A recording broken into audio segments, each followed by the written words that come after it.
L'organisation à l'Aïn de la Coupe d'Afrique des Nations football salle était une double réussite. Un, sur le plan organisationnel, ce n'est pas quelque chose de nouveau par rapport aux Marocains, aux équipes marocaines. Ils savent faire. Ils ont beaucoup d'expérience en la matière, ils l'ont prouvé dans des temps records, de manière superbe. Mais il était aussi sportif parce que l'équipe nationale, bien sûr, a confirmé son leadership africain. Donc ça, pour moi, c'est l'essentiel, c'est ce qui a été recherché d'un tel événement. Évidemment, l'organiser à l'Aïn, c'est quelque chose, c'est la cerise sur le gâteau.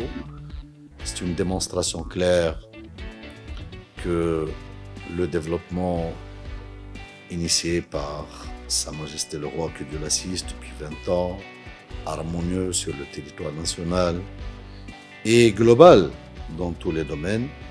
Donc c'était une démonstration pour montrer tous ces leviers et toutes ces concrétisations. Tout cela, évidemment, fait et il fera, et il a fait par le passé des jaloux qui, au lieu d'aller travailler, donner de la possibilité donc à la jeunesse, ils ont fait recours à quelques pratiques. D'ailleurs, c'est le cas de l'Afrique du Sud, boycotter une compétition qui se résume tout simplement à interdire à la jeunesse sud-africaine de participer à un événement sportif, à être dans une atmosphère de brassage culturel avec leurs homologues et leurs collègues africains. Donc, en définitive, l'organisation de cette Coupe à l'Aïn est une réussite sur tous les niveaux. Il faut la consolider sportivement pour aller chercher le niveau mondial pour l'équipe nationale, mais aussi sur le plan organisationnel pour faire de l'Aïn et des provinces du Sud, dans le futur, une plateforme d'organisation d'événements de plus d'envergure.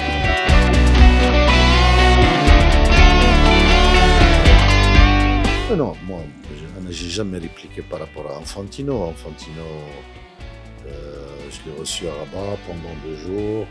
On a travaillé ensemble. Les choses se passent parfaitement bien. On partage beaucoup de choses. Et on a beaucoup de points de vue qui convergent sur plusieurs réformes du football africain et du football mondial.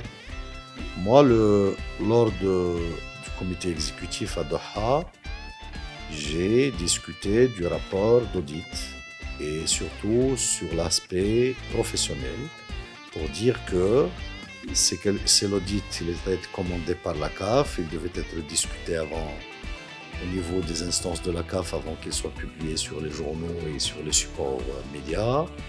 Parce que moi-même, personnellement, j'ai pris connaissance de ce rapport sur les médias, surtout quand ils ont fait des interprétations bizarres en disant que le Maroc a fait recours à la CAF pour financer les funérailles du père du feu, donc père d'Ihtaran. Ça ne correspond à rien. En tout état de cause, les funérailles au Maroc, pour les gens qui ne connaissent pas le Maroc, c'est quelque chose qui peut être supporté par les voisins, par la famille. On est hyper solidaires, alhamdoulilah. Et donc, on n'a pas besoin d'un voisin ou d'une institution pour financer les funérailles. Je considère aujourd'hui que les choses qui attendent la CAF, qui attendent le football ou les attentes de la jeunesse africaine dépassent de loin. C'est en net décalage par rapport à ces dires, à ces déclarations, à ces diffamations.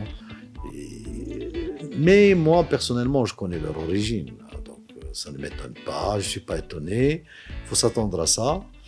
Ça me permet de durcir un peu la carapace, de se préparer à l'avenir. On sera présent pour effectivement continuer notre mission double. Tout d'abord, participer à l'épanouissement et au développement du football africain. C'est notre mission, c'est notre raison d'être. Mais aussi assurer la présence correcte et honorable et convenable au Maroc.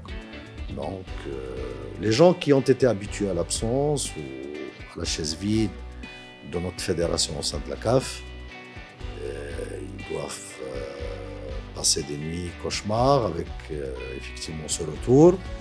Mais je les rassure que le retour ne serait que plus fort dans les années et dans les temps à venir.